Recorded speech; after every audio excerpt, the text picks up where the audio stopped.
with the star of Legally Blonde, Lucy Durack. Hi, Lucy. Hi, Erin. How you going? I'm very well. Thank you for chatting with us. Can you tell us a little bit about your journey from start to finish of this casting process? Sure. Well, I started auditioning for Legally Blonde with everybody else in March, April of last year, which was when I was still doing Wicked, and Wicked was in Adelaide at the time. And I was also doing a little part in a film called Goddess that comes out in September of this year. So I was flying back and forth between Adelaide and Sydney. Luckily, I could audition in Sydney, so it was just 2 venues. But it was really hectic, and it was exhausting but exciting.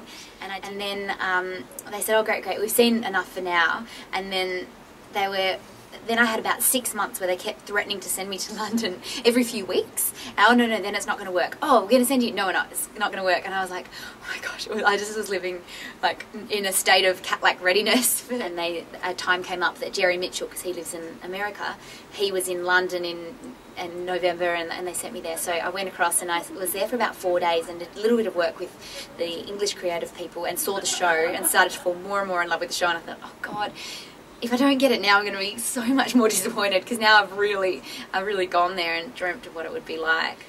I had my big audition. I met Jerry, and Jerry is lovely, but he's like 7 foot tall, and I'm like 5'3", and I was like, oh my gosh. He was like, but he put me at ease straight away. He was like, now I hear you're a bit nervous. Everybody's so nervous of me, and I'm such a nice guy. And it was with that, I sort of went, you are such a nice guy, and I just relaxed. So I did my audition. He said, oh, what do you want to do first? And I did all my pieces, and it was in front of a pretty large panel of people.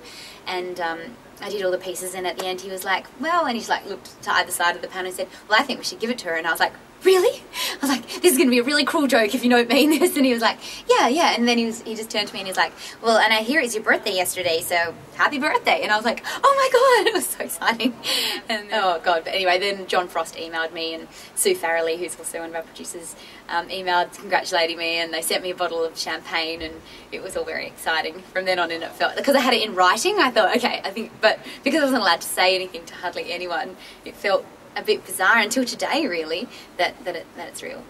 I noticed you've got the lovely pink frock on. I do. It's very similar colour to what we saw you in. It is. It's a little bit popular. It's a little bit like the popular dress, but yeah, ever so slightly more sparkly. Which I didn't think that was possible. No. I'm so looking forward to working with both Rob and David there, and Kelly Dickinson, who's our musical director, because she was our musical director in Wicked. And although I did just say to Rob, somebody said to me the other day, gosh, what have they done casting the 3 of you? Because I'm normally very professional, except for if I'm on stage with Rob Mills or David Harris, because they're the only 2 people who can really make me laugh on stage. So I'm just going to have to keep pulling it together.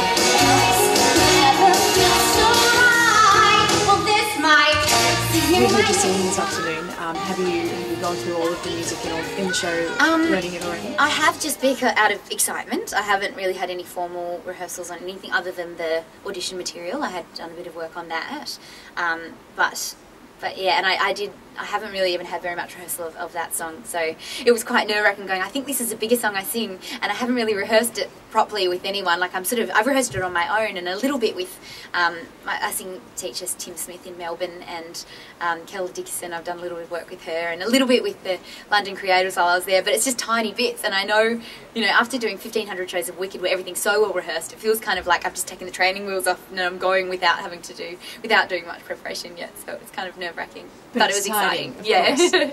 Well, Lucy, congratulations on landing such an enormously wonderful and coveted role, and it took us for rehearsals. Thanks. And cannot wait to see your performance in Legally Blonde the musical. Thanks, Erin. Have a lovely rest of your time with Love Never Dies. Will do. It feels so much better, hello, much better,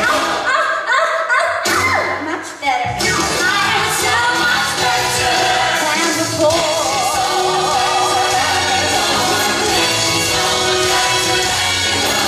Maybe she's what you prefer, let me last your arms her. Maybe you will change